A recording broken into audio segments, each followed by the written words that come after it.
Hey, what's up, everybody? So today I'm going to do a bit of a mashup of combining some questions we've got, like through our Q&As, DMs, etc., but also some comments that we've gotten from different people in the community, some maybe concerns from different people in the community in terms of the topic of phony physics.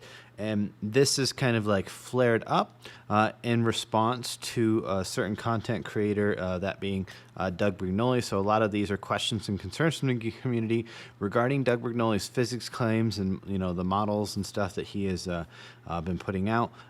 If you're not familiar with him, don't worry about it. If you are, it's likely from like Mark Bell's podcast or something like that, and we've reached out to, different people and whatnot to kind of discuss this thing. And, I think this is a good time to do this review because, I've also had this discussion or sent my thoughts to Doug and his partner Mo that they seem to be, we'll say, punching down on people in the industry. And I don't think that the quality of information or the accuracy of the information that they were putting out put them in a position to be, punching down at people that, aren't educated in the field or, they're new or whatnot. And that seemed to be a lot of the content that they were making. And then also there's been plenty of critiques before this on these methods, rightfully so, but not from somebody with our background in terms of, somebody that teaches physics and mechanics and does research in the field, et cetera. And I think that has kind of opened or created more confusion than anything. So I'm going to do my best here to try and, shed some light on, the physics stuff here and whether it's good physics, whether it's phony physics, and what we could extrapolate from that. So before I get into any of this, let's go ahead and do a disclaimer here. All the information presented here is for educational purposes. So this isn't a video about Doug himself. This is about the specific models and the math and these exercise applications. So it's it's information. It's not personal. And speaking of not personal, I've purchased and viewed and read Doug's entire gamut of content on YouTube and his all-in-one pack, which is basically his most expensive thing. So I have donated a good chunk of cash to Doug himself in preparation to make this video, and give you guys the most informed opinion possible. Those of you guys that know us know that we pretty much, we review and purchase everything, from research to courses, you name it, and we're constantly staying up to date with this stuff. Whether we think it's good or bad, it's always important for us to be able to speak to students that are coming from a variety of backgrounds. So, this is an investment that we made to be able to talk to people that may be confused about these methods or that may be coming into our curriculum, and, this is the background that they're coming in. For the sake of not reusing any of the paid content, I've used some screenshots and stuff in here, but I chose to use the ones from social media so that I'm infringing the least amount possible on, any paid, stuff from the book or the video content. And most of the stuff that I needed was readily available on social media, and that's probably what most people have been exposed to. Anyway, the last disclaimer that I will make here is that the math is completed to the extent needed to show the flaws in the models, the arguments. I'm focusing on making it as visual based as possible, using as little numbers and as little complex terms as possible. That being said, it's important that you understand that, when we're looking at physics and we're looking at complex movements and stuff, there are a lot of nuances to go in here. So nothing in here is what we would consider a full examination of any of these exercises. It's just enough to kind of, discuss some of these principles and comparisons at the sake of, either supporting or contradicting the models that we will go over and the math that we will be refuting or agreeing with here, and also then just discuss the exercise selections revolving around that. So let's go ahead and start this thing really quick. Before we get into this, I want to go over one term, and that's a moment arm. So what's a moment arm? A moment arm is basically going to be the distance between the joint and the resistance, and it's going to be perpendicular. It's that perpendicular to the direction of the resistance, right? So if you're holding a weight, the direction of that weight is gravity. If you're just holding that weight, if it's a machine, it's the direction that the machine moves, right? So in a free weight exercise, the direction is gravity when stationary. If we start moving it around, then we introduce motion and stuff, but that's overly complex for what we need to be talking about today.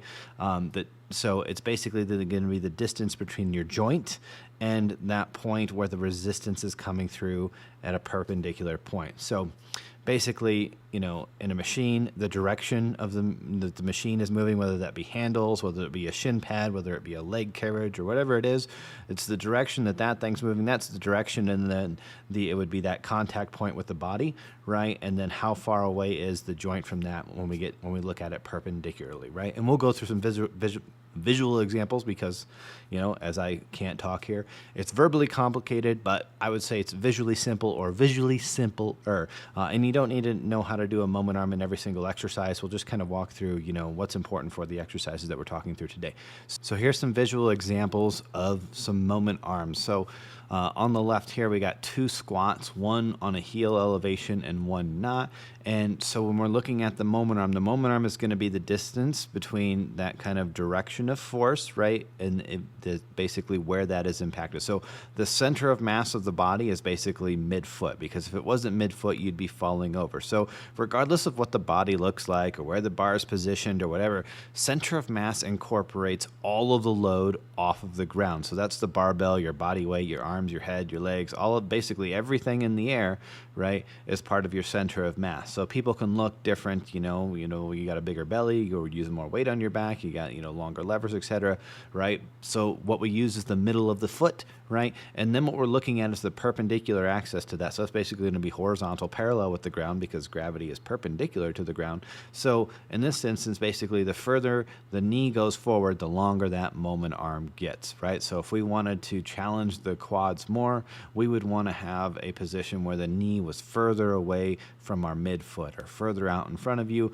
If you've ever done any sort of squat variations where, you know, you push your knees out in front, either on a squat wedge or a sissy squat, you know, type variation or whatever it may be, you know that like pushing that knee forward definitely makes it harder, can't use as much load, right? Basic principle. Now, the other example I'm going to use here is this leg curl, which will basically be the same thing as a leg extension. So because the machine basically stays in the same spot on your leg, but the direction the machine is pushing you changes with the leg, what you'll notice is that the moment arm essentially stays the same length throughout the whole time. So basically the moment arm is the distance between your knee and where that pad is running into you, because that machine should be pushing almost perpendicular to your shin, right? And so the same thing would be true for a leg extension, right? So in a squat, moment arm increases, the knees go forward, right? Further forward the knee, greater the moment arm, right? For the back of the butt, like if we were to draw a moment arm for the hips here, it would be how far away the hip joint is from that green line. So the further back the butt, the more the hips are loaded. So if we're thinking about quad bias, we want the knees forward and the butt forward. If we're thinking about hip bias, we want the hip back and knees back, right? Now, the reason that we're thinking about this moment arm thing is that's what we use to calculate torque, which torque is a fancy, you know, word. I shouldn't say fancy word, but it is the word for basically how we're qualifying this rotational force around the joint. And rotational forces around a joint are essentially what muscles overcome, right? So the quadriceps, you know, are going to try and rotate the knee joint so that you're doing knee extension, and an exercise like a squat or a leg extension is trying to push you into knee flexion, right? So we are creating torque around the knee, and basically if the quadriceps can create more torque, you know, on their end than what we're getting from the resistance, then you will move up. If not, then you will knee flex, right? So however amount of torque we create around there, if we create excess torque than the resistance, we move through extension. If there is more resistance, you know, we can't overcome that torque with the quadriceps, then we would knee flex. Pretty simple. Now, the reason that moment arm is important is moment arm is basically half of the torque equation. So torque equals moment arm times load. So basically it's the length of the lever plus how much load is on that lever. So the way it works is basically 100 pounds with a 12-inch moment arm is going to be the same as 200 pounds as a 6-inch moment arm, because they are basically 1 to 1, right? So it's 1 times 1, you know, so basically if one goes up by double but the other one goes by half, they stay the same, right? That's about as complicated as we need to get, because most of this we're going to need to illustrate visibly, but I just wanted you to know what a moment arm is and why we're using it. It's basically a measure of leverage, if you will, right, which is affecting the torque, which basically determines how much muscular force are we going to need to move this joint in the direction that we want it to move. All right, the dry, nerdy stuff is mostly over, right? Everything else may be visually more impressive, right? Okay, so what are we going to do with all this crap that we just talked about, the moment army things? We're going to look at some examples and some claims, right? So we're going to try and decide if Doug's examples are using accurate physics, right? And we're basically going to use the moment arm to determine that, because it's going to be the simplest way to illustrate whether these things are true or false. So the claims, and I'm paraphrasing these here. In a squat, a tibia angle of 30 degrees forward from vertical is loading the quads with 30% efficiency / magnification. Now, we will go through what Doug means in terms of that efficiency magnification thing, as we get through the examples. But basically, he uses the same principle of the bone angle to qualify a variety of exercises. So he uses this 30 degrees equals 30%. In another video, he says 45 degrees is 50%. And both of those are in response, or both of those are looking at squats. And then in an example of tricep dips, or just it's a dip. I don't know if you want to call it a tricep dip, but it's a video about triceps and whether dips are good for it. He uses 10 degrees and says that's 11%. If you are a numbers person, you already know that, like, man, those numbers are kind of inconsistent. They don't necessarily correlate with each other. And I would say that's because, one, we'll get into whether or not this is a good way of doing that, but also I think Doug is trying to make some approximations here. We can argue whether or not those approximations are close enough to be considered valid as we actually get into them. All right, the next two claims here are actually going to be in reference to how he's using this methodology to calculate resistance and how much work a muscle is doing, but he's just able to, he's modeled specific numbers to them, and we will kind of look and use those to either make or break the case here. So one of those is showing a 300-pound squat roughly equals a 100-pound leg extension, and another one is a model and claim that a 20-pound dumbbell, that's 20 pounds in each hand, dumbbell lying tricep extension, is equal to twice as much resistance as a body weight of 180-pound dip. So we will go through all of these claims. Those are not my claims, those are Doug's claims, and we are going to see if they hold up in the court of math here. So first thing, let's look at how he is going about estimating these loads, right? So I just kind of walked you guys through moment arm, and that's how I would do this. And so Doug is choosing not to use moment arm, to estimate the torque here, right? So Doug is claiming that a shin angle of 30 degrees in a squat gives you 1/3 the load magnification as you would get in a leg extension. And I've watched several iterations of this video, and I've read it and whatnot, and so the explanations in the verbiage kind of shift a little bit. So basically, this could be interpreted as Doug saying the moment arm of the squat being 1/3 of that of the leg extension, but more often than not, he phrases it as if he's saying 1/3 the length of the tibia, right? And my argument is going to be that, well, both of those are incorrect, right?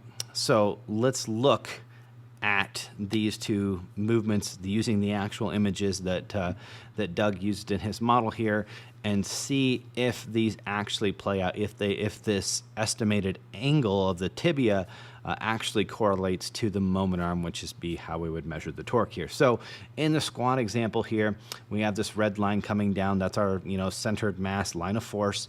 And then the blue is basically the length of the tibia, kind of showing that angle as well. So it's roughly 30 degrees. It's actually closer to like 27.5 or whatever in this actual example.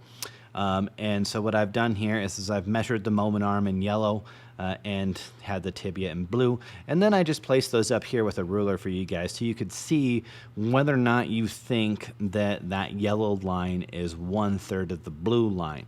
And with the ruler right there next to it, most of you guys, if you are watching this video with eyeballs, you will notice that the moment arm is actually like basically half the length of the tibia, right? So it's not 1/3, it's a half. So a significant difference right there. Now, then the other example, slightly a little bit more complicated to look at. I took the leg extension over here, and so the blue line is still the length of the tibia in this example here. And what I've done is in the pink, that is the length of the moment arm of this exercise, which is actually going to be somewhere between 75 and 80-ish% the length of the tibia. And that's because it can't be the full length of the tibia because the pad's got to be on the tibia somewhere, right? So it's not, you wouldn't put it down on your foot. If anything, I would say this guy could probably put it, just a little bit higher because it's kind of pushing his foot down.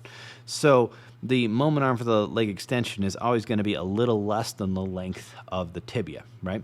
And so what I've done over here in this model is I've also angled that tibia. So I've basically simulated if this same individual were over here, if he were not to be in a leg extension, but instead his leg were to tip forward like he was to be squatting to 30 degrees, what would then the moment arm be for that guy, right? And that's essentially this orange line here. So I brought those over to a ruler again so you guys could see them.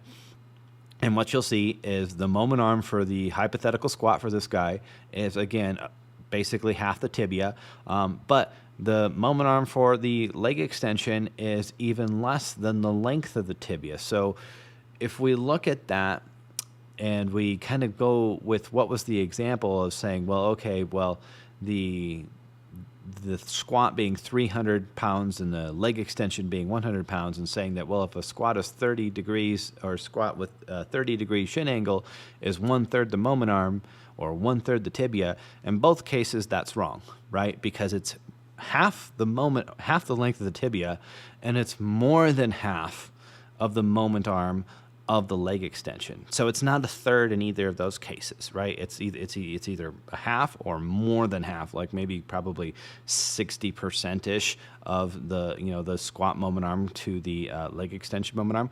So the estimated, we'll say, leverage that Doug is using in terms of using shin angle is radically off or significantly off. Why is Doug's model and math so wrong? Well, the body moves in arcs, right? So in this instance, the knee is moving, or the instance of a squat, I should say, is the knee is moving as an arc as the ankle dorsiflexes forward. So basically, your tibia is pivoting at the ankle, and the knee is translating forward as you go through the squat. Now, arcing motions, so they have an axis, right? So basically, we're using a circle here to help you understand the axis. So basically, a tibia functions as like the radius of a circle. If you were, to go through that dorsiflexion, obviously you can't do a full circle, but you move in a circular motion. And as we move through the top of an arc here, we're represented by the top of the circle. Your body moves, and the knee in this case is what's moving, more horizontally and less vertically, right? As you get to more of the parallel or the horizontal portion of an arc, you move more vertical and less horizontal. So arcs don't move in a linear fashion. The top moves more horizontal and the bottom is going to move more vertical. This means that if you're initiating your squat and your shin angle is starting to go, is that it is increasing much more than a third in length when it moves through a third of the arc. So if you move, a 30 degrees or 33 degrees, because the motion is biased more horizontal, the moment arm is going to increase much more than 1/3 of the total possible length, or 1/3 of the length of the tibia. It's going to, at 30 degrees, it's going to increase to about half. At 45 degrees, which is what we kind of have in this example here, you're getting to almost 3/4 of the way when you're only halfway through the arc. So arced motions tend to be very biased in one direction or the other depending on where they took place or where they started, right? So let's now kind of look at this with those exercises now that you can kind of see how this arc kind of moves and how we're going to go through and look at these motions. So what I've done here is I've superimposed the leg from the squat guy on here to show you the difference between what would actually be happening in terms of the length of the moment arm versus what Doug's estimate is. So what we have here is we have this at 30 degrees, and I actually adjusted the squat guy to make it a more accurate 30 degrees here. So I just tilted him a couple degrees so you guys could see. Right, and I set the circle to the length of his tibia. So basically the radius of the circle is his tibial length, right? And so the way that we would calculate the moment arm is we would take and we would, the easiest thing to do would be like, all right, to take a line horizontal from the knee to the center of mass. I've just done it down here at the bottom, right? So this is center of mass, and I just used this white line to be able to line that up, right? And so the moment arm is this green line, right? And the length of the tibia is the whole radius of the circle. So basically this green line is half the radius of the circle, right? It's going halfway to the edge of the circle. That is the actual moment arm. So in this position, basically, it's 50% the length of the tibia, if you will. Now, in the red here, I have Doug's estimate, right? So basically, this red line represents 30% or 1/3 of the radius, right? So you can see there's a big difference. So basically, there's almost a 50% difference between the red line and the green line, meaning that the actual load is going to be about 150% what Doug is estimating. So that's a huge difference in magnification. So if I'm saying, hey, this exercise is 300% more, and really it's, not even close to that, I would say that we maybe, whether that's an oversimplification or what, it's just not accurate because the magnitude is so far off. So not only is the math wrong, right? So, but sometimes, the people you show your work, you'll get the math wrong and the answer right. In this case, they're both wrong. The math is just flat out wrong. But let's look into the magnitude. Like, how wrong is that, or how much should we care about it? Like, do we care that the math is wrong? Is the principle right? I'll try and answer that question as we go through more of these examples. So just to make sure you guys are getting this principle and you can see how big of a difference it makes to do this math properly versus using the shin angle, right? So this is that example we had up, where it had a 45 degree, and I just kind of showed, all right, so in Doug's video where he said at a 45 degrees, it gives you 50% of the load magnification. Well, the red line now is representing the 50%, and the green line here is representing 75%. So you can see that we're much closer to 75% than we are 50%. Again, so it's almost 150% difference, in terms of what we're looking at here, right? So I would say it's a little less.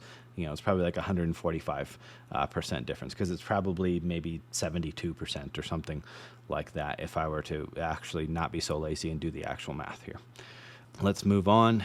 What if you actually did a quad bias squat, right? So we're comparing this picture that Doug threw in the model here, which now you can see the whole guy's hips, right? So this squat is close to a balanced squat, meaning that if this is his center of mass here, this line going up the middle of the circle, you can see that his hip and his knee are close to the same distance apart, right? So if this guy was choosing to squat this way for quads, you could be like, well, why are you choosing to squat that way for quads? Why don't we squat in a way that actually gets your knee further forward so that then, the quads are going to bear more of the load and the glutes and the low back are going to bear even less, right? So what I've done is I've put in a 50-degree marker here, and that's my estimated tibia angle if we take this same individual and we put him on a 20-degree wedge, right? So basically we're tipping him forward 20 degrees by putting him on a squat wedge. And that looks very similar, like that 50-degree angle, like that looks very similar to what we see a lot when we actually put people onto a very quad bias squat, especially people that, squatting is a decent quad exercise for them. If you put people that are like have really bad proportions, they may be going from something that was very hip bias to getting to balance. It will be all relative, but for the sake of this, since the model is based off of this one picture, we're using it in relative relation to that picture. So the squat in Doug's example is about 50% greater, all right, to use his terms, magnification, than what his model claims, right? So the regular squat is already greater than what Doug was estimating. If we look at a quad bias squat, that's going to be about like 2.5 times or whatever. I think, when I looked at it here, it's about 230% greater, right? So 2.3 times as much loading. And basically at that point in time, we are using right at about 75%, right? Just a little over 75% of that, moment arm here, right? Well, this is tough because I'm trying to explain this correctly using an incorrect model. So I'm kind of mashing my words up here, and like internally my brain is like, wanting to implode on itself.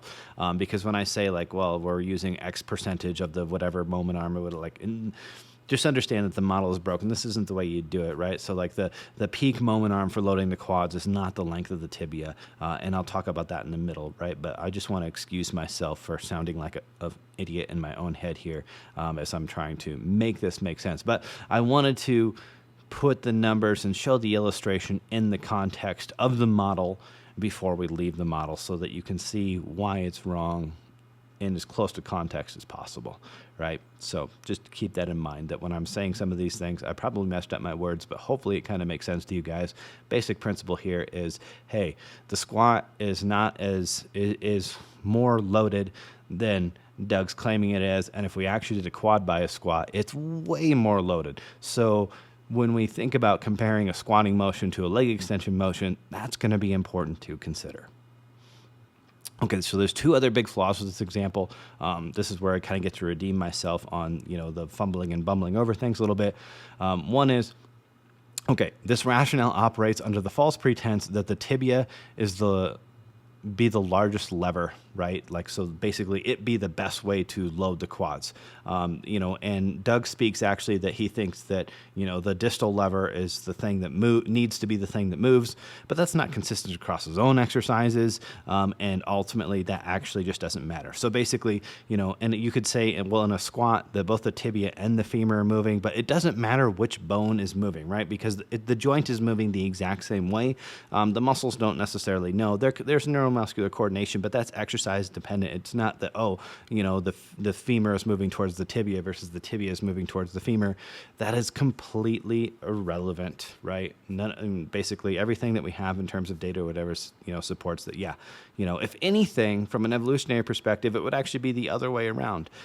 So that's completely insignificant, right? So to focus on the tibia and its length as the thing that we are judging by the loading potential is just kind of ridiculous. And that being said, the average tibia length is 76% of the average femur length. So of the two levers that we could load the quad with, the tibia is on average going to be the smaller lever, right? Now, I'm not saying that there isn't somebody out there with baby, femurs and long tibias, but on average, the tibia is about 3/4 the length of the femur. Most people have a longer femur than they do a tibia. That means exercises that load the quads through maximizing the femur would be, by Doug's definition, more efficient at loading because they would be able to use more leverage and less load to be able to add torque or add resistance to the quads, right? Examples of this would be a hack squat or a pendulum squat, because those basically load your quads by loading the femur, right? They're pushing down on the femur.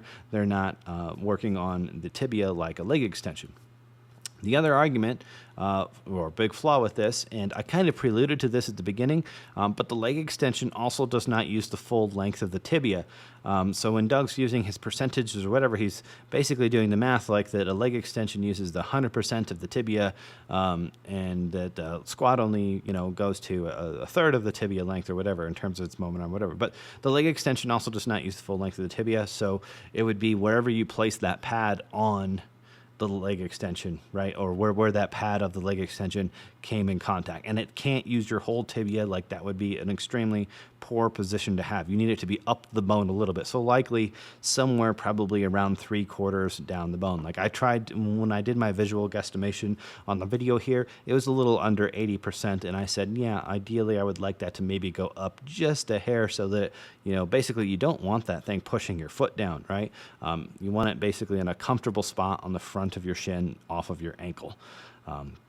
So just two things that just make this model automatically inaccurate despite the math being wrong. The principles behind it are also wrong, right? So we don't use the shin angle or forearm angle to measure moment arm.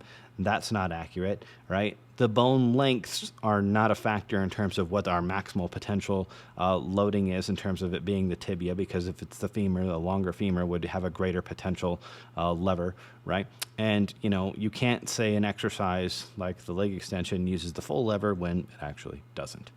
Okay, so this model that Doug presented of a 300-pound squat equaling a 100-pound leg extension is quite inaccurate, right? If anything, if we did a rough calculation based off all of those things, we're probably getting closer to a 150-pound squat equals a 100-pound leg extension in this model. But what I'll tell you is that there are intangibles and context in here in terms of like with the squat, obviously you have other muscles into play, sharing load and stuff like that. So we're just going to focus on the model because it'll be too distracting if we go to, let's look at everything that's happening in a squat. Same thing for a leg extension, because even though a leg extension is simple knee extension, by the time we add the neurology and the fact that the foot's not on the ground and all these other factors in there, it can get pretty complicated. And the thing is that we just don't need to go there for this discussion today, right? So we know this is inaccurate. Mathematically, it's inaccurate. From a principle perspective, it's not accurate. So the question is even though the math was wrong, how would we compare these exercises? Like, is the principle somewhat correct? Is there any truth to this, even though the math is completely wrong? Even though the physics is not correct, right? Or the physics models are not correct. Is there any truth to this, and does it provide any benefit for how we would make exercise selection? I will try and get to that more as we go into all of the exercises, but what I will put out here preliminary is like, look, a leg extension just challenges the quads. Nothing else is working. It's clearly a more isolated or biased exercise by that nature of saying, well, it's the only thing working. Right? So you got other muscles and you got more coordination and more balance in a squat than a leg extension. But you also can get more of a stretch position in a squat than you can a leg extension. But a leg extension is the only place where you can really load full knee flexion. So the more I talk about this and the more I talk about these exercises, what you're going to realize is the leg extension is not only a great exercise, but it likely is going to be a complementary exercise to basically all of your other exercises, because what it's not great at is what lower body pressing exercises happen to be great at, right? So we have research showing that, if we do a leg extension, we get more rec fem recruitment than we do in a squatting or pressing motion, because we're not going through that hip extension and, we're not having to manage the pelvis. So you could say like, well, okay, for the rec fem specifically, the leg extension might be a superior exercise, but for the quads as a whole, because the leg extension is good for a short position and the lower body pressing, such as the squat, is good for a lengthened position, it's not a one or the other. It's that you probably need both, right? And then there's more nuances that we could get into if this was our biomechanics course, but if you want to come to that, just come to that. But let's move on. So moving on to the dip model. So with the dip, right, Doug claims that a forearm angle of 80 degrees or 10 degrees, just depends on this perspective that you're looking at it, right, gives you a 11% of the load magnification as you would get when using a moment arm equal to the length of the forearm, right? So here we basically just replace the tibia with the forearm, right? And so I have gone ahead and I've drawn this. I've put in my circle. I cleared out the circle so that you guys could see through the middle there. So we got a nice black line over here going parallel with that forearm there, right? And then again, I did the moment arm things down here in the circle because this exercise is very small in terms of the horizontal travel of the elbow. We got some small moment arm hands here, but you can still see the red line and the green line. The red line again is Doug's estimate of 11%, whereas the green line is the actual moment arm. So this is actually double that, and that's because this is occurring at the top of the arc where it's very, very horizontally biased, right? So in terms of this example, it's actually off by a greater percentage than when we were looking at the 30 degree or 40 degree, because basically the further degrees are, the less horizontal bias that arc is, right? So it's not going to be as inaccurate, right? Obviously at 0 and 100%, they would be accurate, but everything in between, inaccurate. So at 10 degrees, biased towards the top portion, very inaccurate, off by a factor of double or about 100%. So let's talk about the example, right? So if we assume that The average distance between the pivot point in the elbow and the contact point in the hand is going to be roughly 12 inches, which, if we actually look up average forearm length or whatever, it's, 11 something inches. So, you add a little bit of handy stuff in there. 12 inches is a safe place to kind of estimate and do this calculation, right? And I believe that's what Doug used anyway. He used a 1 foot lever, right? Just makes the math simple. So 180 pound of resistance in a dip with this moment arm, right here, this length, which is about, about 22% of the length of the forearm here is what would be going on, right? At 180 pounds, if we, use 22% of 12 inches or whatever in a dip, that ends up being about 19.8 foot-pounds of torque at the elbow for each individual elbow. So in Doug's example, because he was measuring the force of the dip to be half of what it actually is, he thought a 20-pound dumbbell would be twice as much resistance when your forearm was parallel to the ground, right? And that's not true. In actuality, the 180 pounds of body weight and 20-pound dumbbells are almost exactly the same, like 0.2 pounds difference using these levers here, right?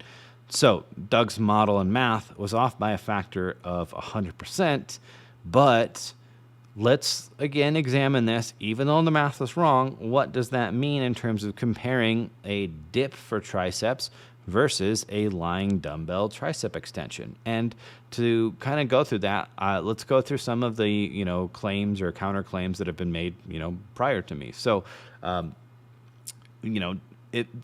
does this actually represent something that's relative or important to compare? Dr. Mike did a critique of Doug's stuff, and he was critical of the math here, whatever, but he just said it was wrong. He didn't explain why it was wrong, etc., which is one of the reasons that we're doing this video. But he used a bunch of anecdotes to say, that like, oh, dips, when I do dips, you can just feel the muscle and pumps and all the things that Dr. Mike says, I'm not anti-anecdote, but those are all anecdotes. I'm going to try and give you guys some more tangible, mechanistic information, dare I say more sciencey. Sorry, that's not meant to be like, insulting or whatever, but just that this information is, a little bit more practical than just listing off a bunch of anecdotes about like why you like dips or why you think you feel dips or whatever, right? So first, let's look at this example here. Okay, so this is just another person, right? That's all it is. It's another person doing dips, and they are at an 18-degree forearm angle. So almost double the forearm angle than when Doug was doing it. So right there, we automatically know, like, wow, that's a factor of almost double just as an individual difference, right? And I don't know, like, this is just a picture I happen to have on my computer that we took, for our exercise library, and it's like, okay, hey, that'll work. I got a high and a low position, great. But who knows? Maybe there's somebody out there that has less angle than Doug has and more angle than this. So there's going to be a variance in terms of where, how far that elbow goes out. Just like in a squat, there's a variance between how far people's knees go forward, right? So some people may think, wow, man, dips are, they really load my triceps well. And one factor might just be because it does load their triceps better than it does other individuals that maybe, it doesn't load them as much because their elbow goes further back, right? And that's everything going to be from structure, body proportions, wrists, your hand placement, the handles you're using, etc. Like all of those things are probably going to come into factor of how you center mass over that hand and how far that elbow ends up being away from that center mass. Secondly, the resistance during the rest of the repetition might be proportionally harder in the dip. Okay, so one of the things that I don't like with some of the models or some of the arguments that Doug makes is he always looks at just whatever position happens to be the peak overload point in an exercise, or just like, okay, here's the longest moment arm, we'll compare it to the longest moment arm of another exercise. And when we go through an exercise, we don't go through just one position, we go through its entire range of motion. So there's something to be said about, an entire resistance curve and resistance profile and how exercises compared differently there, because we may be trying to load either different portions of the range, right? Or we may be trying to just load a greater portion of the range versus another exercise that is only hard in one spot. So when we look at a lying dumbbell tricep extension, essentially, once you start extending the elbow, you start shortening the moment arm very, very fast, right? So your hand goes up and then it goes in. So, you decrease the load relatively fast, right? You decrease that moment arm relatively fast.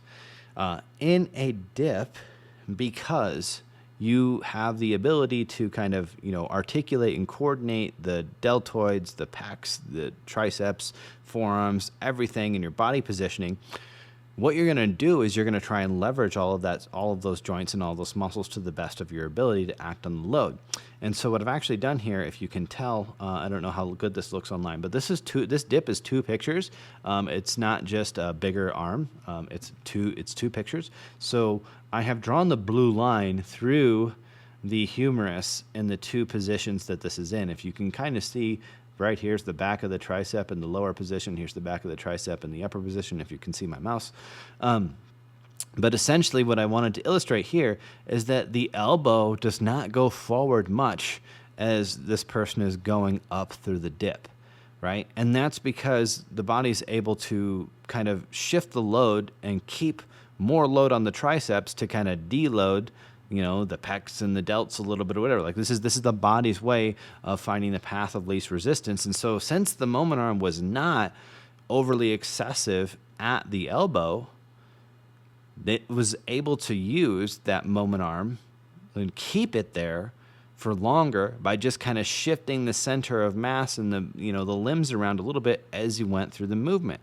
Now, this may change under different loading conditions, et cetera, techniques, intents, et cetera.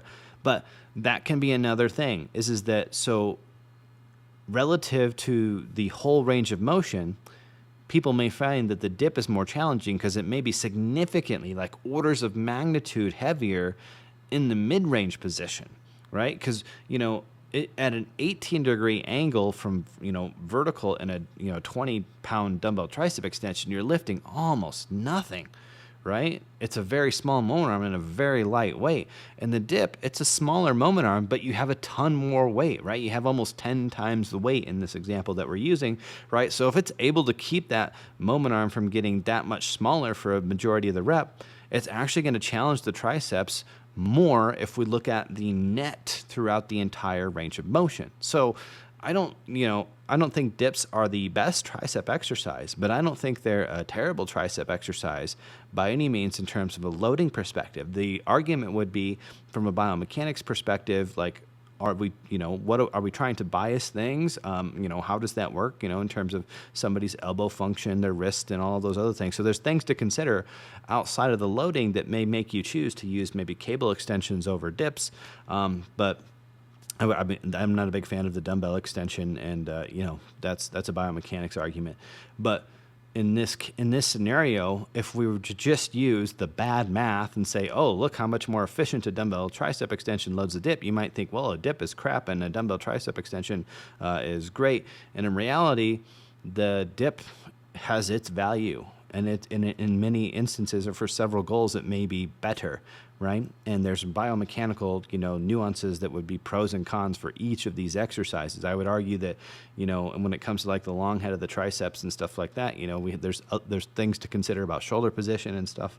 So when we're unpacking this stuff, one, it's important to be accurate with these things so that we understand the variable that we're talking. What's the magnitude of that variable? All right, this is more efficient in loading, but how much more efficient? Does it even matter? Is it better throughout the full range of the motion, or just this one little piece of the range of motion, right? And so sometimes with these models, they can be misleading, right? And if they're inaccurate and misleading, that's where I kind of feel like that's not good. That should not be being taught. Okay, so this is just, that image here again, kind of showing that, all right, 11%, not good. So what's my final say on the physics model, or just the math and physics that is in the book, in the courses, in the models that you see on social media, whatever?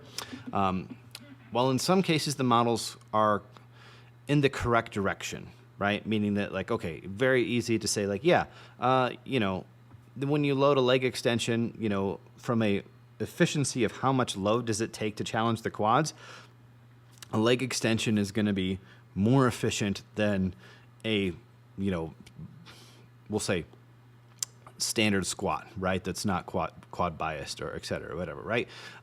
But when the outcomes are like when those models are off by large percentages, it can be very misleading in terms of like, well, how important is that to your exercise selection? When in reality, there's probably a lot more things to account for. Now, in Doug's defense, he uses more than just this in terms of how he picks exercises. He has what I believe are 16 factors that he uses. I think I know all of them. It doesn't seem like there's a very clear place in the book or whatever where it lists like 1 through 16. I emailed, did not get a response on that, and that was like probably 6 weeks ago. So yay, customer service. But anyway, so I would say from the physics perspective, it's just not accurate, right? It's just not accurate. And even though there may be partial truth, it could be very misleading. I don't think the information is something that I would consider quality in terms of like this is a good this is a good source of information that would help me make better decisions in terms of exercise selection, right? So for what is being for what's being modeled, the calculations are actually very easy in terms of what you would need to do. Like we just went through some simple moment arms. We didn't do trigonometry. You could do trigonometry to calculate some of this stuff. If you had the lever length and the angles, you could calculate torque that way. But it doesn't have to be that complicated. I mean, you can really just look and say, hey, which one of these two joints is the furthest from the axis and whatnot. And so visually looking at that, you'd be like, okay, which one of these things is more likely to get more challenged? And that's really all you need to know, right? You don't need to calculate like how many pounds of a squat is, a leg extension or whatever. What you need to know is like, hey, when I do said exercise, does the target muscle that I'm training, is that biased enough that thing is going to be the thing that's taken to failure or to the correct RIR or RPE or whatever that you happen to be shooting for, right? What you don't want is to be choosing an exercise where something else is limiting your performance in the target tissue, right? So if you were a person where your squat was such that you didn't take your quads to the degree of fatigue, you didn't get the stimulus in them that you needed because you got fatigue in your back or you got fatigue in your hips or your form broke down or whatever it is, then that is the argument to then try and find a way to bias the quads more, right? And there's also the thing of like, well, when we're looking at things like heel elevation, that can also affect range of motion. Same thing for bar position and whatnot. It can help us affect range of motion. Bar position doesn't really affect the loading as much because it doesn't really in a lot of individuals it doesn't help us push the knee forward. It just kind of helps change the torso position. So you might be more upright, but if you got a load in front of you, your back is doing as much, if not more work than it was with the bar on your back. So just be careful with bar position. But if we can use exercises that allow us to bias that tissue more, then great. There can be value to that, but it doesn't necessarily have to be simply because you need less load if you do that. It should be more because, hey, when I do this exercise, the muscle that I'm trying to target is the limiter, and then how much everything else that is working, that can come down to a programming decision because there's times when you might want to train quads and glutes simultaneously, and there's people that can get adequate stimulus in both muscles when they do them at the same time. There are situations when you wouldn't want to do that. There are situations or people where that's no longer an option for them, and there's structural limitations and stuff like that. So when we look at like saying like, yeah, it's a no-brainer that a leg extension that just does knee extension is more quad biased than a squat. But we shouldn't be making that decision based off of the load efficiency. We should be making it as like, hey, what else is going on? Am I doing a hip dominant day in 2 days or something like that? And I want to make sure that my glutes and my low back are as fresh as possible. Well, then by all means, choose an exercise that loads the spine and the hips less. But if that's not the case, then it's like, well, hey, this other exercise is better for this particular goal at the time, so I'm not going to choose the other exercise that's more biased or more efficient in terms of loading because none of those things matter. What matters is that I can, get the quads in the lengthened position and challenge them there, and a squat's going to be better than a leg extension in that situation. So I mean, we teach physics, we teach biomechanics, all of this stuff is important, but it's important that you keep it in context. And I think what's going to help with that is if we move on from just looking at the physics and we actually kind of look at a couple of the exercises that Doug suggests in addition to the leg extension that I don't agree with, because I think leg extensions are great. So let's look at the things that he basically likes to put in place of the squat. So Doug's math is wrong. What about the principle or the exercises? Let's look at the exercises. Doug says they're better than the squats, right? Are they good exercises? Where would they rank compared to the other options that we suggest? So we got cable sissy squat and cable squat. Those are the two that are in the Brig-20, that are in the course. That I think they're both in the book as well.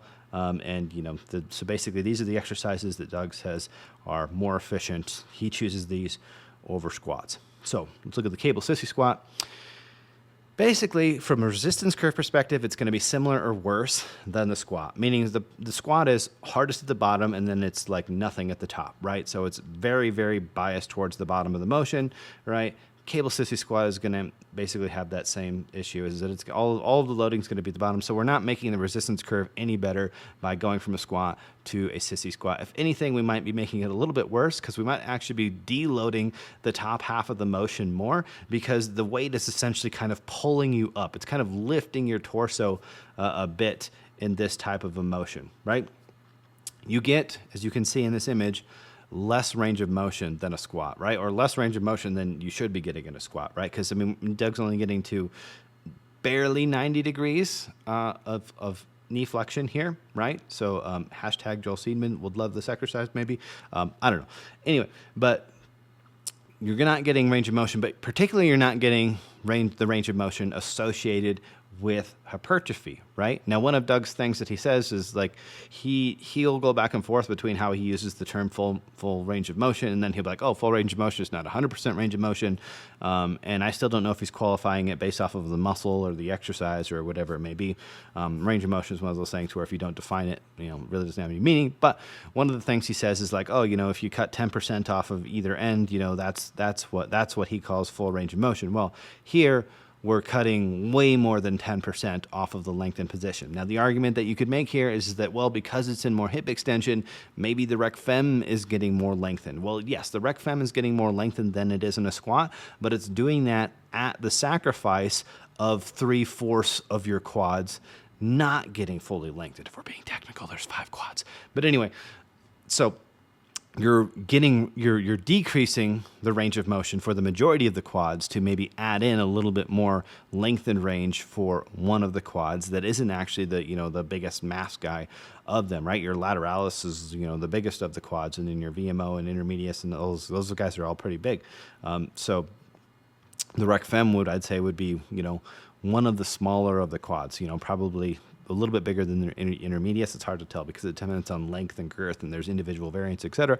Either way, you're sacrificing 75% of the muscles for 25% in this instance. So if you look at it from that perspective, I would say, hey, if you wanted to do a sissy squat simply for lengthening the rec fem, that would be an accessory exercise. That would be an add-on exercise. That would definitely not be a meat and potatoes exercise because it takes away too much from the other quadriceps and the overall range of motion of the quads as a whole, right? Not to mention it doesn't have a great resistance profile, and it comes with a greater stability challenge, right? So when you're doing this exercise, right, there's a balance problem here that is harder to solve than the balance problem of the squat. So the coordination of this is tougher, right? And the other thing with that, the caveat that comes along with that is because there's a stability challenge, the rec fem is going to be somewhat limited because think of it this way, right? In this exercise, the weight is actually trying to flex you at the hip. Like if you look at how the weight is in Doug's arms, right? Essentially, this weight would be wanting to assist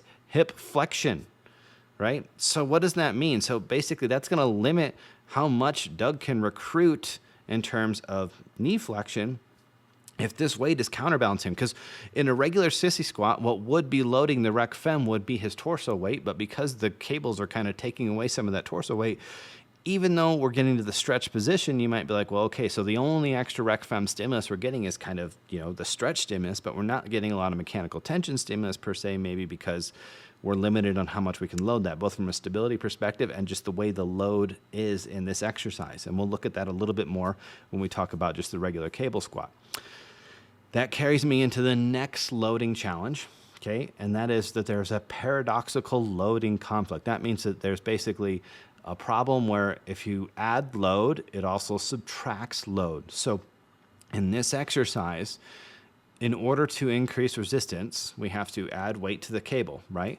But because the cable is lifting the torso up as well, it is decreasing his body weight's contribution. So adding cable weight decreases the body weight contribution. And we can't really get around that because there's also a balance component to this, meaning that, you know, if Doug leans a little too far back here, right, or he pushes a little too far forward with his feet so that it drives him back, he will fall backwards if he's not coordinated his balance perfectly with that cable, right? Same thing. If the cable pulls up and he sits up a little bit too much, right, doesn't lean back enough, the cable would like stand him up and pull him forward. So you have both, like, you have a conflict of like, well, if you add more load to the cable, it takes away the body weight load. And then you have the like, well, you can't really shift your position to accommodate those. Basically, how you position yourself, the angle that you have to be at in this exercise is dependent on your ratio of body weight to cable weight, right? And so that's going to limit how much you can load the exercise, because basically if it gets heavy enough, you're just going to have to be like laying on the floor, essentially, right? It's like you have to be laying so far back that the exercise is completely impractical. So to dig into this a little bit more, visually, I just think this is a little bit easier with the cable squat, because the cable squat has all the problems of the sissy squat, plus we're going to call it a little twist of irony at the end where I get to go like, ha, ha, ha.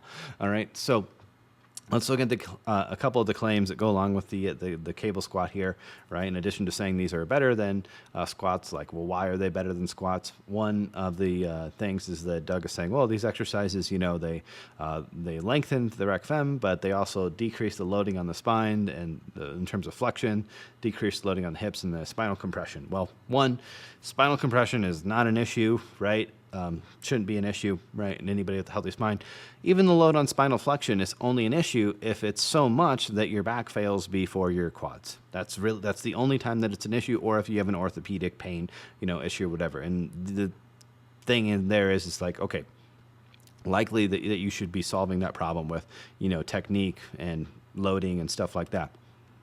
Not just, you know, you can use other exercises like temporarily while you know, as a workaround or whatever, but you know, you don't just like, okay, well, I'm just going to not do those exercises for the rest of my life and just accept that my spine is weak and decrepit and fragile, when in reality, most people are much more resilient than the internet and most influencers would have them be. Like, you know, the spine can handle a ton of loading, right? And, you know, contrary to popular belief, one of the best things that you can do for low back health is to load your goddamn spine, both in terms of a compression and a flexion extension thing, right? You just have to do it properly with load management and technique. Anyway, so what's funny about this is this loading, if we want to talk about efficient, is this is a more efficient way to load the hips and low back, because the load is pulling perpendicular to the torso, right? So what load he does use is leveraging the hips and the low back really, really well. Okay, so, and then we look at the top position, that load is almost parallel. So it's not stacked like a squat, but it's still doing spinal compression. So for the sake of accuracy,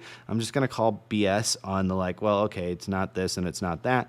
Really, the only thing that comes down to of it feeling like less of that is probably just because in this exercise, you can't load it that much, right? So it might feel like you're loading your back less than a squat, you know, and there's less weight, you know, compressed on you or whatever, because you're simply just not able to use very much weight, okay?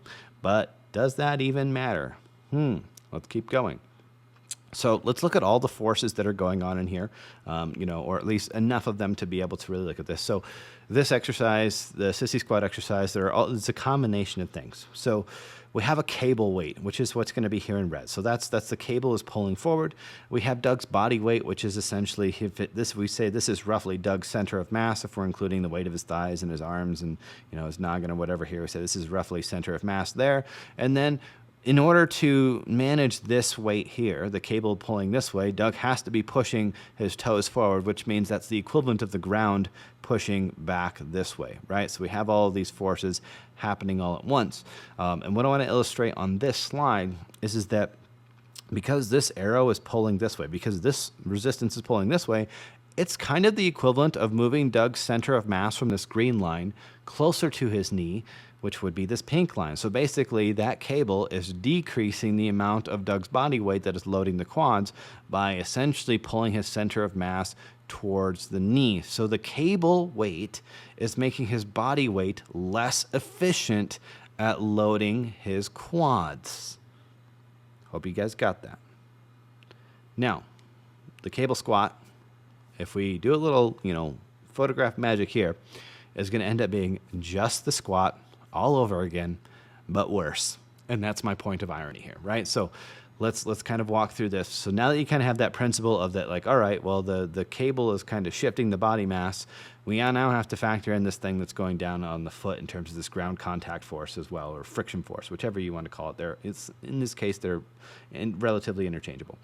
So if the red line is the body weight, we got the other, or this angular red line is the cable, straight down line is the body weight, and then the red line on the ground, that is the, friction ground contact force. So what I've done is I've made the sum of those net forces. Now, I don't know how much weight is on the cable, and I don't know how much Doug weighs and exactly how tall he is or whatever. So I'm estimating here, but it would not change drastically because basically Doug's body position would have to change as the cable weight changed. So there's not going to be a huge change in this. As people get heavier, they're using more load or whatever. You're going to see just varying degrees of these same complications. So now that we have an actual, this is the net direction, we can actually say, okay, here's the moment arm to the knee, this little yellow barbell looking thing that's attached to the knee there, right? And I went all the way out to the knee or to the kneecap there to give it the best possible look possible. And what we can see is like if we were comparing that to Doug's standard, which would be the tibia length, we would not even be half of the tibia, right? So we would probably be closer to, 30 to 40% of the tibia length, right? So in terms of efficiency of loading, yeah, this exercise, not very efficient at loading the quads. Is it loading is that load going through the trunk? Yes, it's going through the trunk. In fact, what type of exercise loads the trunk very similar to that? Well, if we just take this photo and we rotate it to the one on the right and we say, hey, what if this net force was just parallel to gravity? Like what would an exercise look like that we would be doing that would be very similar to gravity? And I would argue that if we throw a little standard barbell on here, that looks just like a squat, right? So essentially with the cable squat, what we have done is we have found a way to do the squat again, but just really complicated, right? So now obviously as he stands up and he sits down or whatever, the cable direction changes, so it's going to fluctuate this a little bit. But the story remains the same, is that one, this exercise really isn't that efficient in terms of the loading. It's not overly biased, and it's got a ton of complications. So this is where we ask the question of, are we focusing on the wrong things, or are we focusing on something good, but we're just focusing on it too much and not focusing on other things as much? Because to come to the conclusion that this exercise is better than all of the other quad exercises, or the Sissy Squad is better than all of the other quad exercises that we have, right? I don't know what information is being used to support that, because if it's the physics, that doesn't line up.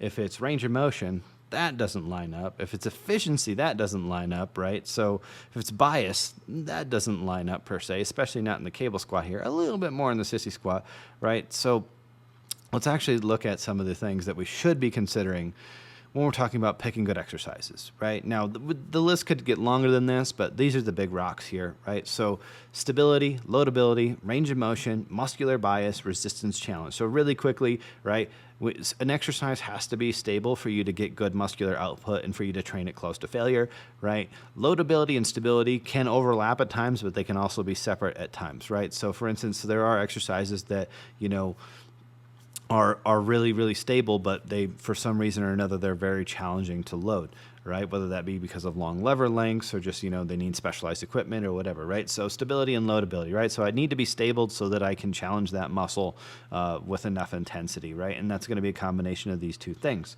right?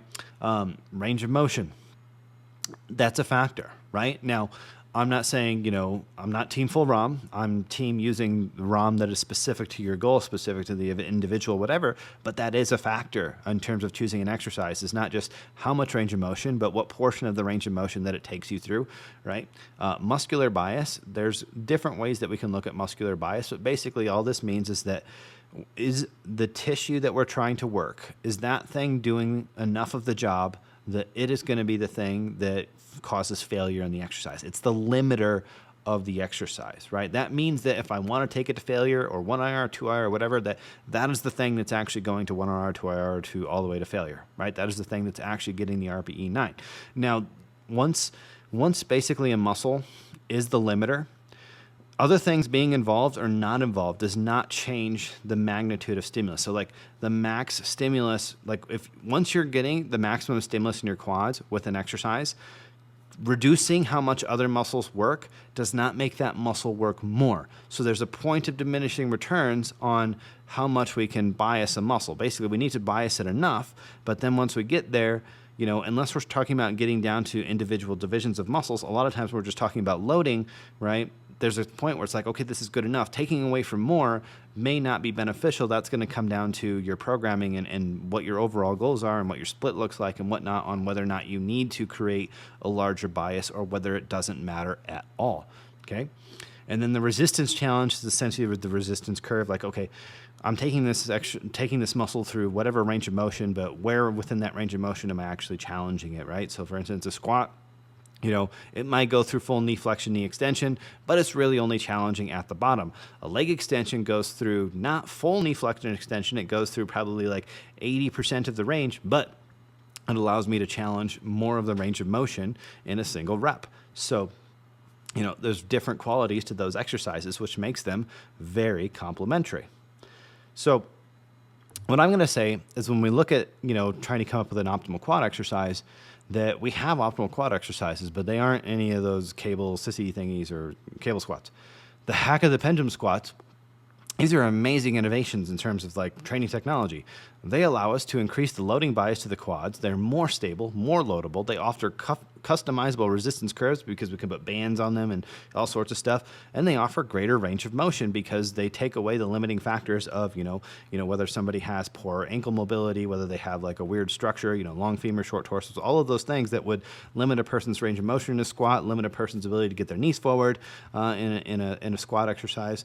They help us solve all of those problems, especially if you have a really, really good machine, which, you know, shout out to my Predator Strength pendulum over here that's got the adjustable foot plate that moves in all the directions or whatever. So it's like, man, I can make this as quad biased as I want it to be, right? And then I can reverse band it so I can have the muscle bias and I can have the exact loading that I want in this exercise. It's an amazing exercise. I can do the same thing with a hack squat, just not quite as biased because you can't take the hips out of it quite as much. So what I want to do, let's talk about what these arrows mean over here really quick. So in this exercise, again, we have the machine, okay, is pushing down, right? So that's this kind of downward arrow here. And then we have, well, in this exercise, if we look at how her tibia is set up here, right? When her quad contracts, it's going to be trying to push the femur up and it's going to be trying to push the tibia forward. So we are going to have some ground contact force here. Now in a squat, because you're balanced, you don't ever, there's a neutral force in terms of like, there's no friction ground contact force. So,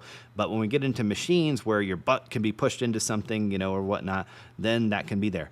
Don't mistake that for me saying that you should be trying to push your feet forward in this exercise. That is just something that happens. You shouldn't be trying to exaggerate that, or you're likely just going to screw up the exercise, right? You're going to make it harder than it needs to be and uncoordinated and add all sorts of complications because you're fighting the machine, right? We want to work with the machine, right? But when it comes to the machines, you know, quarter-inch steel versus your joints and whatnot, the machine's going to win. So we want to work with the machine with good biomechanics. We don't want to be sitting here trying to like move the metal. Right, or, you know, stretch the metal or bend the metal. Like, no, use the joints of the machine, right? Or the machine's going to use your joints. Not good. So when we look at this, the sum of our two red arrows here is going to be this green arrow, right? So it actually moves the moment arm further from the knee, makes it really long, right? Makes it really long.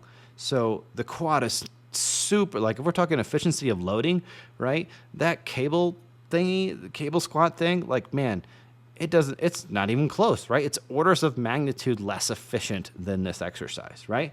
And when we talk about bias here, like, okay, well, yeah, there's some spinal compression, but there's no spinal flexion loading. So, right, so the low back, this is a dream exercise for it. Same thing for the hack squat, right? And then if we're looking at, well, how much hip involvement is there going to be? Well, because we're kind of pushing forward in there, right?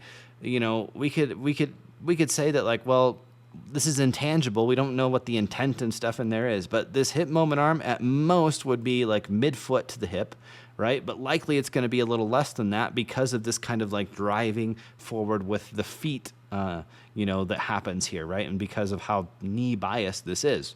So definitely the glutes are not going to be a limiter here, right? Like you're not going to do pendulum squats and, tear up your glutes unless you're doing them with like your feet way out here or something weird, right? So you set this up properly. It's very efficient. It basically does all of the things from a principle perspective that I would agree on. And I think a lot of these things are things that, from a principle perspective, Doug would agree on. It's just I don't know how he's coming up with his conclusions or his math on the exercises that he comes up with, because if we're basically, like, if we're aiming at the same goal of trying to bias the quads, in the most efficient loading ways possible with, all of the good things that we associate with, hypertrophy producing exercises, I think this is an infinitely better solution. Right. Now, to give you guys some context for multiple exercises, I have made up a chart of things to illustrate my point.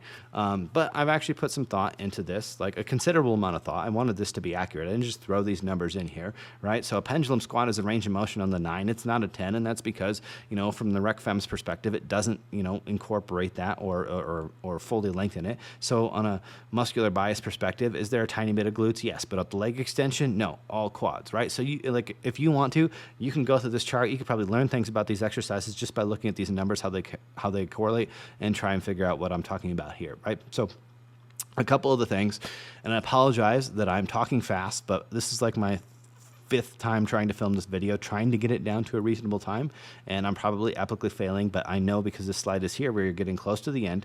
So I got a score here out of 50, right? You see that we got basically these 4 exercises in the 40s here, and they are all machines, right? Pendulum squat, quad biased hack squat, leg extension, quad biased leg press. So basically they all score really well, and that's because their stability is good, their loadability is good, their muscular bias is good, and if you know how to set them up properly, you tend to be able to get pretty decent range of motion, right? And if you could apply some accommodating resistance or whatever, you tend to be able to get a fairly decent resistance profile. So for the resistance profile or best available resistance, I based my scoring off of the best thing that you could do, right? Because obviously, if you've listened to this video for a long enough time, you're concerned about optimizing your exercise. You're not concerned about using a machine in the crappiest way possible, right? Or just as is. You would be willing to do the things needed to make it better. So what we see is a jump, a sizable jump when we go to the free weight exercises. And that's because the stability challenge goes up, the loadability goes down, right? The muscular bias becomes more limited because now we're dependent on the structures, right, that you have. The range of motion may go down. In this case, I'm basing the range of motion across all of the quads. So these exercises require a lot more hip flexion per se. And there may be limitations in terms of how far down people can go in squats or whatever. So I tried to factor all of those things in when I kind of put these numbers in here, right? And then we see another big drop, and that is where we get down into the cable sissy squat or the cable squat, right? And we'll put it this way. The numbers that I gave these things are a gift, right? They are a gift. So just FYI, right? Keep that into context. I wanted to be overly fair and gift these exercises their scores. So you see a couple 5s in here, even a 5 here on the barbell squat. A note that I would say with this is if I threw a 5 in there, anything 5 or under, I didn't use anything under 5 because all of these exercises are they will do something for the quad, right? So basically under 5 would be okay, this isn't even I don't even know what this exercise is. But basically, if it's 5 or under, it could indicate that the exercise will not even meet the goal for that individual. So for instance, the barbell squat ends up with a 5 here in muscular bias because for some people, they just simply might not be able to make the quads the primary muscle if their structure is such that they have a very hip dominant squat, right? That might be the limiter, right? And for a lot of people, they might not be able to load or get the stability and the loadability of these exercises, the cable sissy squats, whatever, just might not be good enough for them, right? So, and then, these other numbers, like I said, I was given some gifts today, right? So you're welcome, people that like these exercises and are going to be upset at me because you're part of the cult that believes in bad math. Sorry, here's your gift. So Speaking of those people, the people that are probably already furiously writing in the comments of like, you should read the book more. I read the book, watched the videos, and did the math. So why are there positive anecdotes? Okay, first, let's just account for bias. Bias is always there. Everyone wants to be successful, and if they believe something will work, by golly, it may work. And there's a ton of compounding variables about why it may work. Or they might just feel like it's working, right? Or because they want it to work, maybe they do different things. Maybe they do it more consistently. Maybe they work harder at it. Maybe they convince themselves of, oh, I can add a little bit more weight or whatever it may be, or that it's safer so I can push a little harder. Bias is there. That's true of every program, every system. That's not a discount against this. That's just something that we need to be accounting for when we look at anecdotes, because pretty much anybody that's been in this industry or anybody that's been training, whatever, we all know that we've done shit in the past that was garbage, and that we had positive things to say about it. Other people had positive things to say about it, and now we could be like, no, that was trash, right? But bias, lots of things go into like, oh, why could that have possibly been? Like all you had to do is come from something worse to something a little bit better. Like, so if you were doing something really bad, a little bit better is still better, right? And that could be a massive difference for the way somebody feels and experiences something. Okay, so now let's get out of the weeds of the bias and the psychology of things somewhat, right? And let's talk about mechanistically why could we see some of the comments that we see on these exercises that aren't just people just being ignorant cultists.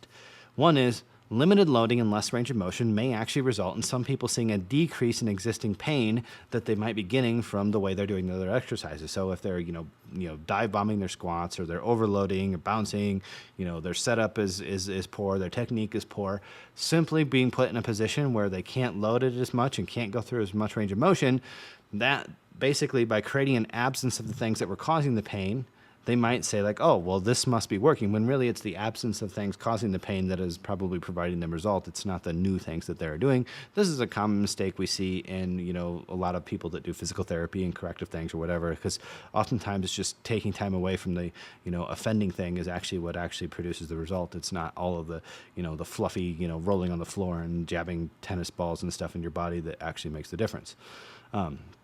Number 3 on here, not having a completely stacked position might help some people experience more of a burn or pump if they were not managing their other techniques and tempo properly. So the fact that like when you do a cable squat or a sissy squat thingy here or whatever, that you have basically you still have to maintain that balance and coordination. You don't just get to stand up and balance like you do in a squat or a hack squat, for example, right? You do, like there's the lockout position is slightly different.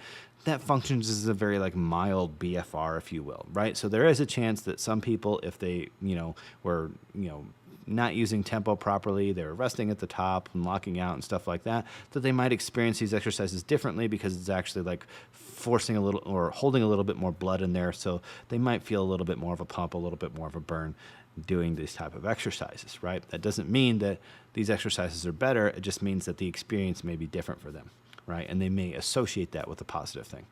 Number 4 here, the instability of the exercise may require some to do higher reps than they are used to, experiencing either a novel sensation because they don't normally do higher reps, or they might be progressing because one of the things they needed to do was actually change their stimulus by using a little bit of a higher rep range. So that's something to consider. And on top of that, a large portion of the work here may simply be co-contraction to manage the stability challenge, which in addition to using higher reps, right, is a great way of providing more sensation, more burny pump work, type things like that. So you start to see that there's confounding variables that could cause somebody to feel a different way, but none of these things are like things that we would call like these are signs that we're going to get better hypertrophy or better growth, right? Now, this next one might possibly be that thing that could actually allow some people to experience growth if they were in a plateau and they switch to an exercise like these, right? Even though they are what I would consider not very good exercises, keep in mind these people are likely also still including the leg extension,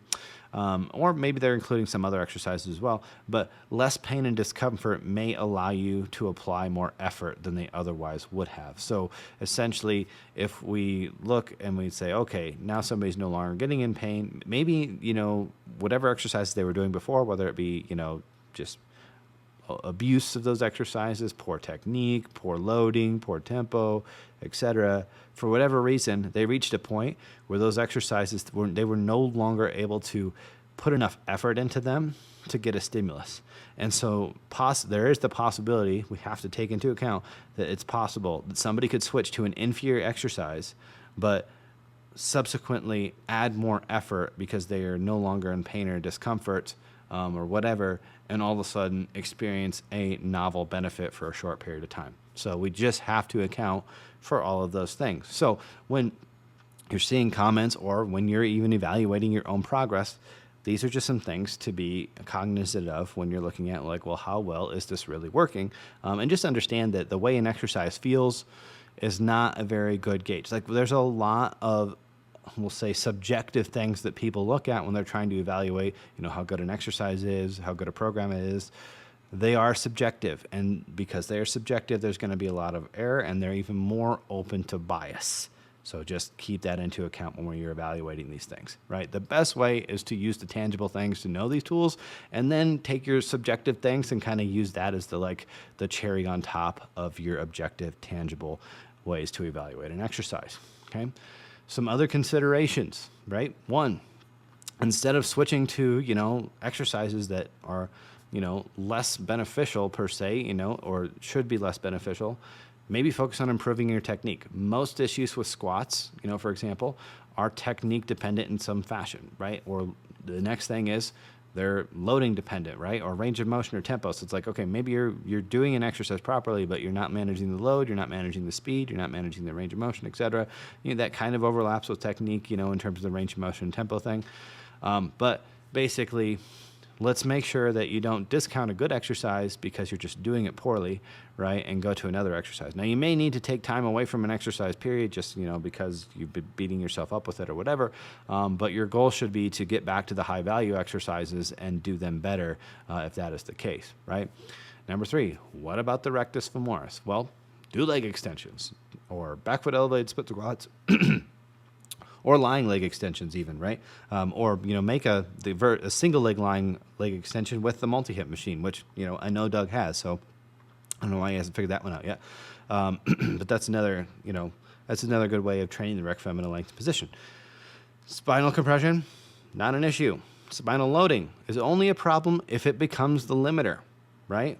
So if the spinal loading, the hip loading is not reducing the performance in the target muscle, you don't necessarily have to be concerned about that unless it's a programming obstacle that's affecting other exercises, right? But you don't have to worry about it affecting the stimulus of the exercise you are doing if the target muscle is the limiter, right? So now there's some nuances in there, but that's the general principle, okay? 5, last one on these considerations, a muscle only needs to be biased enough. This is like an extension. Only needs to be biased enough to be the limiter in an exercise to achieve the full stimulus in the target tissue. Further bias may have benefits in programming because you may decrease how much you're fatiguing something that you're going to train tomorrow or decreasing something that you're training in an exercise later, but it does not mean that the individual exercise outcome for that target muscle will be superior, right? You can't stimulate something more than you can maximally stimulate it. So once the muscle that you are targeting is the limiter in that exercise, right? Increasing the bias further does not increase your ability to stimulate that muscle more. It just decreases other things that are happening simultaneously, and that may or may not be important depending on your goals, your programming, your split, etc. Said that a couple times. Okay. One thing I want to bring up before we're done here, ethical issues with the claims, right? Outside of them being inaccurate, okay, which I can just speak to the math, right? I mean, people make mistakes. I've been wrong on, things my whole career, but basically, like most of the things that I've done are wrong or more wrong than what I'm doing now, right? The things that I'm doing now are more right than the things I'm doing in the past. So I don't hold it against anybody that, gets something wrong, but you should be transparent with, what you're doing. That being said, that's not my issue here. My issue here is probably is when Doug speaks as if he is pioneering the application of physics and biomechanics in the industry. I see this especially towards the end of the video he did on Mike Israetel, right? This giant self high five thing and acting like that, like you're bringing this to light, like people haven't been teaching it for years, right? These things have been taught for years. It's there's always going to be things that are new to people, right? And in the bodybuilding world, like, anything that's in a book tends to be new to most people in the bodybuilding world, right? And I say that with all the love in the world, right? But the complexity and the nuance and the lack of sex appeal of, like, physics and biomechanics and these things where I have to do math and no big words, right? That limits the reach of these teachings, right? But that doesn't stop the fact that people have been doing and teaching this information for quite some time, right? If somebody deserves credit for pioneering, physics and exercise, it's Tom Purvis, right? I mean, and we've been teaching this stuff for a long time, but I mean, I learned, most of my foundation, like probably the second mentor that I had in that area was Tom Purvis, and by far the largest in terms of the physics part of that, right? Not so much the biomechanics, but the physics part, like almost all of that stuff came from Tom, and Tom had been doing it for, probably 15 years before I learned from him. So that's just one example. In terms of biomechanics, man, like, people have been doing biomechanics forever. Like we've been teaching biomechanics for a long time. We're currently doing research. Like, we're adding new stuff into the biomechanics realm, right? Like that's pioneering. Like actually the people that are like doing the research on this stuff, not the people that, so I don't think it's appropriate to take credit or act like you are innovating a field where you're basically teaching things that other people have been teaching for a long time. You just happen to have found a different audience to say that to, right? And so there's a better way of going about that. But even more importantly, I find it disrespectful to many in the field to not only claim you're pioneering it in a well-founded industry, but to do so when, dare I say, not qualified enough to present on the topic factually, right? So to say, hey, I'm the person that, has, brought physics to, bodybuilding or whatever, and then to use inaccurate physics, right? Or same thing with the biomechanics and the anatomy, which I will get to the biomechanics portion of these questions and the anatomy portion in another video, because I think this one has been plenty long. So I'm going to move off this to my final say on the Brig-20 quad exercises. So this is just my evaluation, or just my final wrap up on the quad exercises recommended by Doug Brignole in his Brig-20 program. Leg extensions are great. We include them in almost every program, but often never alone, because they're very good for the short position. They're very good at giving, a good resistance profile through, the mid-range or whatever, but they don't fully lengthen, and they do not have the foot loaded, right? So there are both biomechanical and loading and range of motion factors that limit the leg extension's ability to be an all-in-one complete exercises. So it is very complementary to good lower body pressing, like hack squat, pendulum squat, heel elevated squat. The cable sissy squat and the cable squat, I would say, are poor choices in comparison to all the exercises that I just mentioned. Basically, this is even more true when you can factor in that those exercises can be used with accommodating resistance, such as reverse bands and chains and things like that, that can not only, add nuances or add novelty, but can improve the resistance curve for goals, right? So Doug's model suggesting that those exercises and the application of the 16 principles, towards those exercises. So even using his principles, right? I would say that those exercises, they do not.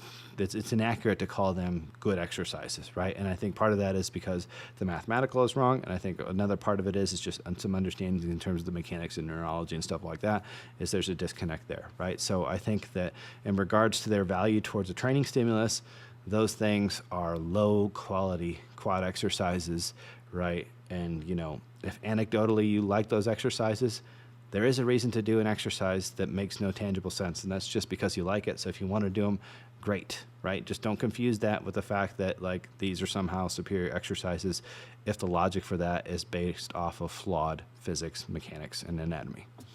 And that is it for this one. If you guys enjoy this, like this, please let me know. This isn't the type of video that, we will do a lot of or whatnot, but this is a video where we could be specific enough, and we'd had enough questions and stuff about it that I thought it warranted doing. So hopefully this is taken well by the community. And if it's not, and if a bunch of people are upset, well,